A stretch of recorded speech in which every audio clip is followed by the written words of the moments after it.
अपने आप में देश है उत्तर प्रदेश। इस एरिया में ये हर एक चीज इजीली अवेलेबल हो जाता था। इस वजह से यहीं जनसंख्या बढ़ने लगी और यहाँ पे खेत का साइज बड़ा बड़ा है। किसान इंडस्ट्रियल खेती करता है पेट पालने के लिए। हमारे बिहार में खेत इतना छोटा है और वो खेती केवल पेट पालने के लिए करते हैं। और जब आपके पास पैसे ज्यादा आएंगे ना तो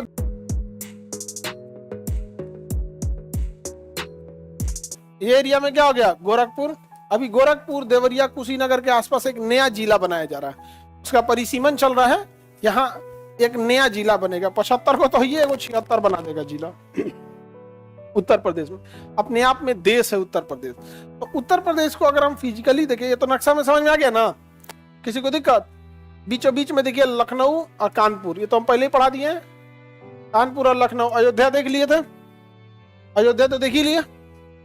अयोध्या एयरपोर्ट भी बन गया है। अयोध्या रेलवे स्टेशन का नाम अयोध्या धाम, अयोध्या धाम हो गया। क्या हो गया? अयोध्या धाम। तो ये सब पढ़ा दिए आपको। तो यूपी बहुत बड़ा है। अगर इसको देखा जाए तो इसे पॉलिटिकली 4 ग्रुप में बांटते हैं। इसे कहते हैं पश्चिम प्रदेश, नीचे वाले को कहते हैं बुंदेलखंड, इसके कहते हैं अवध, ऐसे कहते हैं पूर्वांचल। ये कौन हो गया? पश्चिम प्रदेश। ये हो गया अवध, ये हो गया बुंदेलखंड। बुंदेलखंड ये सूखाग्रस्त है, थोड़ा इधर समस्या ज्यादा है यहाँ पर। और ये पूर्वांचल। अब हर जगह की अलग अलग समस्या है। इसमें सबसे ज्यादा विकसित पश्चिम प्रदेश है।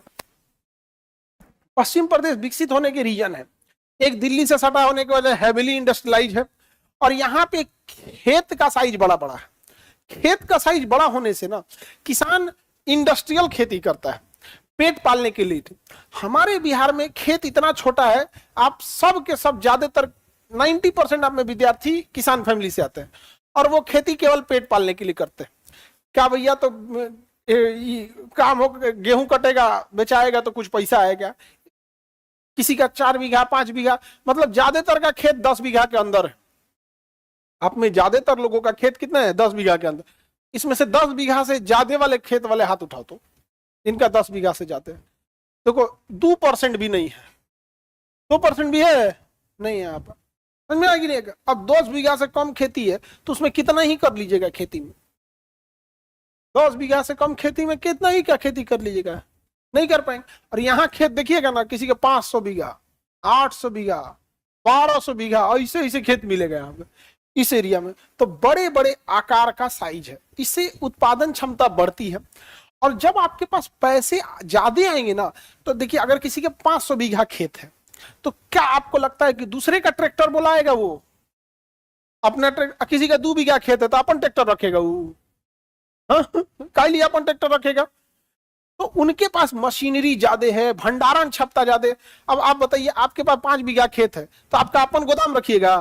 और किसी के 1200 बीघा खेत है, अपना गोदाम रखा भैया, हम काहे फसल अभी बेचेंगे?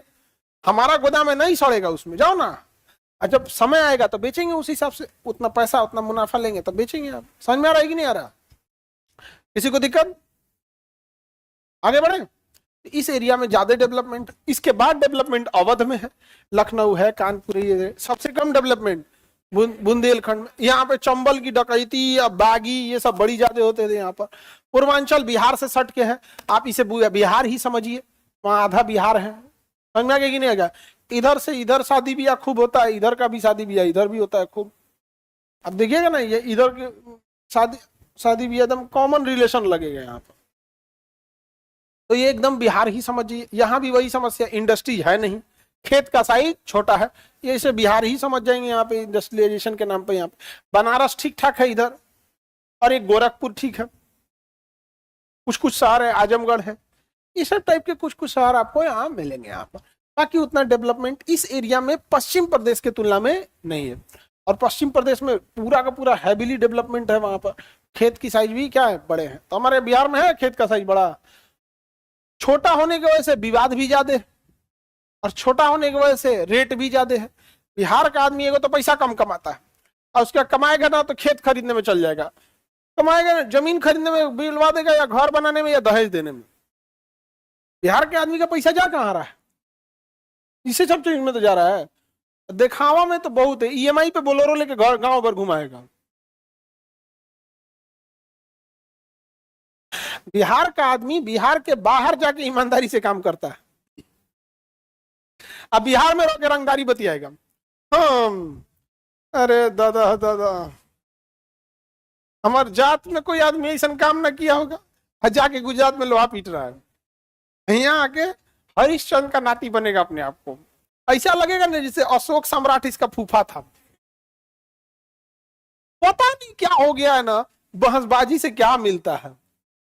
ईएमआई पे आईफोन निकाल लेगा और उसका कैमरा बाहर रखेगा इस टाइप के उसमें, ताकि वो 3 गो कैमरा लौके यहाँ पर। पता नहीं कौन चीज दिखा लेंगे लोग। अरे वो हमारा आईफोन नहीं है, वो 10-12 हजार का मोबाइल है, वो 2020 का है, अभी तक चल रहा है मोबाइल। अब देखो यहाँ पे ज्योग्राफिकली ये एरिया रुहेलखंड कहलाता है। ज्योग्राफी के हिसाब से देखेंगे तो ये क्या कहलाएगा? रुहेलखंड। रुहेलखंड कौन सा खंड? रुहेलखंड। ये बोलो बुंदेलखंड। बुंदेलखंड सूखाग्रस्त कौन था? बुंदेलखंड। ये वाला है अवध का मैदान। कौन सा मैदान? अवध का मैदान। कौन सा मैदान? अवध का मैदान। और बीच में जाएगी गंगा का मैदान, बीचों बीच में गंगा का मैदान। कौन सा मैदान? गंगा का मैदान। तो उत्तर प्रदेश में आप अगर ध्यान से देखिएगा, किसी भी तरह का नेचुरल कोई दिक्कत नहीं है, ना बाढ़ की समस्या है, ना पहाड़ है, ना सूखाग्रस्त कोई खास एरिया है। बुंदेलखंड खास एरिया है सूखाग्रस्त, बाकी एरिया ठीक ठाक। तो जब शुरुआत में सिविलाइजेशन बस रही थी, आबादी बस रही थी, तो आबादी पहाड़ पे जाके बसेगी, गढ़ा में, रेगिस्तान में। वही जगह पे ना जहां पर कोई नेचुरल दिक्कत ना हो, मौसम बहुत ज्यादा ठंड या बहुत ज्यादा गर्म ना हो, खेती इजीली हो जाए। क्योंकि उस समय तो आज से 200 साल पहले जाइएगा तो खेती के सिवा कोई रास्ता ही नहीं था, कोई रास्ता नहीं था, खेती ही सब कुछ थी। और उससे ज्यादा खुश होइएगा तो पेड़ लगाइएगा, फिर उससे बढ़ई कारपेंटर का काम करिएगा, दरवाजा, चौकी, पलंग, यही सब ना बना सकते हैं।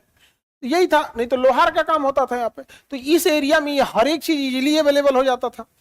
इस वजह से यही जनसंख्या बढ़ने लगी, इसी बेल्ट में बढ़ने लगी। बढ़ते बढ़ते बढ़ते बढ़ते ये एरिया दुनिया के लिए जनसंख्या का एकदम भयानक सरदर्द बन गए हम लोग। यूपी बिहार की जनसंख्या भयानक बढ़ गई। अब इसी के बगल में हमारा क्या है? बिहार।